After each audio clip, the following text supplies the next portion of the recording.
Pick up almost any piece of electronics: a laptop, a phone charger, a car stereo, a TV remote. Crack it open, and somewhere inside, you'll probably find a circuit board. And it will almost certainly be green. Not silver, not the color of the copper running through it. Green. Billions of devices, one color. But circuit boards do not have to be green. They can be red, blue, black, white, purple, even clear in special cases. So the real question is not why one board is green. It is why the entire electronics industry kept coming back to the same color, again and again, for decades. The easy guess is that green must do something electrical. Better insulation, heat resistance. Maybe the current somehow needs it. It does not. The green layer has a name. It is called the solder mask.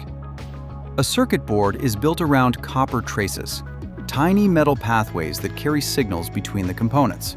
But bare copper is fragile in manufacturing.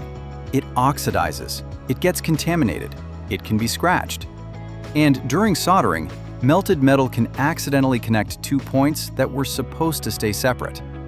That tiny bridge can kill the whole circuit. The solder mask covers most of the board. It protects the copper, controls where solder can go, and helps prevent accidental shorts. So the first answer is simple.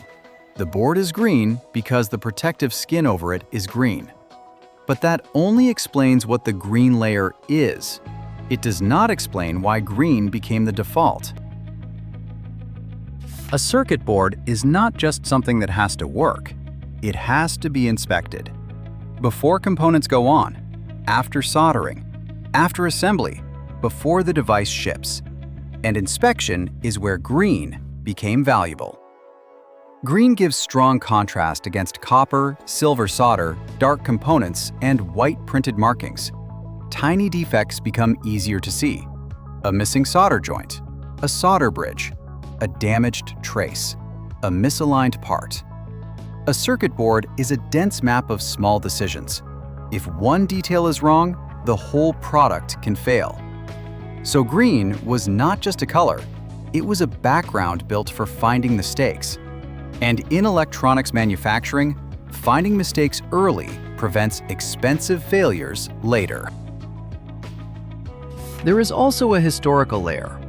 Early military and industrial electronics pushed the same priorities again and again: visibility, reliability, repeatability, and fast inspection under pressure.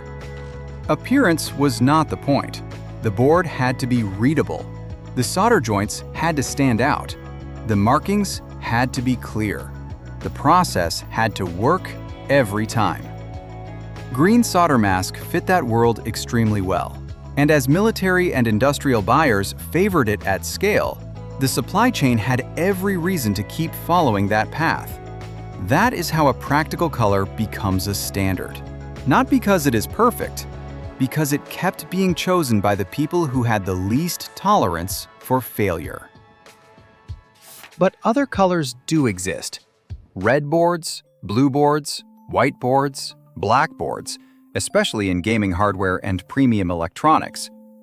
So if green is not technically superior, why does it still dominate everything from industrial machines to the charger sitting next to you? The answer is not chemistry. It is economics. And the economics of manufacturing at scale work very differently than most people assume. This is the part most people miss. Green is not common because people like green.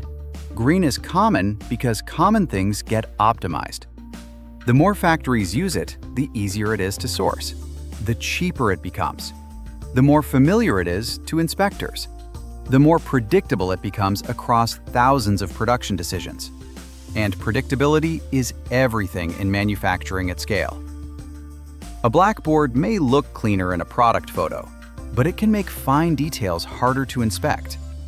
A whiteboard may look modern, but glare and discoloration can make inspection less predictable. Red and blue may help branding, but they are usually not the lowest friction choice for standard production. Green keeps winning because it is the least surprising option. And at global scale, least surprising is powerful. Because surprises are defects, defects are delays, and delays are cost. So the green on a circuit board is not really a feature. It is a fossil, not of nature, of manufacturing. A practical coating became common. A common color became easy to inspect.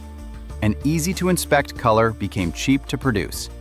And a cheap, reliable, familiar process became the default hiding inside almost everything electronic. Nobody chose green for your laptop because it looked good. The industry chose green so many times that eventually it stopped feeling like a choice at all. That is what a standard looks like when it fully takes hold. It stops being a decision. It becomes the background. And in electronics, the background stayed green. If you want more small things with big reasons, subscribe.